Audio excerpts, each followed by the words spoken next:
এই প্রশ্নটা গত ভিডিওতে রেখেছিলাম শেষে। প্রত্যেকে এটার সঠিক উত্তর দিয়েছো, কিন্তু প্রত্যেকে কি আমি এখন যেভাবে শেখাবো প্রত্যেকে কি সেইভাবে বের করেছো?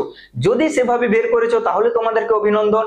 আর যদি তোমরা গুণ করে বের করেছো তাহলে শিখে নাও শর্ট ভাবে কিভাবে করতে হয়।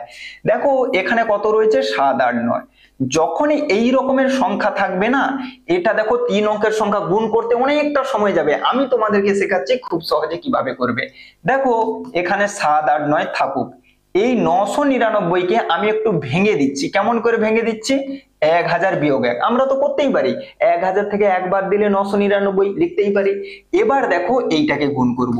তাহলে এটা বাইরে আছে, এরা দুজন ভেতরে আছে, এইটাকে দুজনের সঙ্গে গুণ দিয়ে দেবো। তাহলে 7, 8, 9 এর সঙ্গে যখন আমি 1000 কে গুণ দেবো শেষে 3টা শূন্য বসে যাবে। আবার 7, 8, 9 এর সঙ্গে যখন আমি 1 কে গুণ করব, এইটা থেকে 7, 8, 9 বিয়োগ হয়ে যাবে। তাহলে বলো এই দুটো গুণ করতে সুবিধা না জাস্ট এইটা বিয়োগ করতে কম সময় লাগবে? তাহলে সুন্দর করে আমি কি করে নেব, 7, 8, 9 3টা শূন্য থেকে 7, 8, 9 কে বিয়োগ করে দেবো। তাহলে যখনই এই ধরনের সংখ্যা থাকবে 99, 999, 9099, সর্বদা কি করবে, ক্ষুদ্রতম সংখ্যা থেকে 1 বাদ দিয়ে দেবে। দিলে সুন্দর করে তুমি উত্তর পেয়ে যাবে। তাহলে 10 থেকে 9 বাদ দিলে 1, 9 থেকে 8 বাদ দিলে 1, 9 থেকে 7 বাদ দিলে 2। এখানে তোমাদের হয়ে যাবে 788211 কোনটাতে রয়েছে, অপশন এ তে রয়েছে। ওকে, সুন্দর করে কনসেপ্ট বুঝতে পারলে? প্রত্যেকে কেমন লাগলো অবশ্যই কমেন্টে জানিয়ে যাবে। পরবর্তী প্রশ্নের তোমরা অ্যানসার করবে পরবর্তী ভিডিওতে।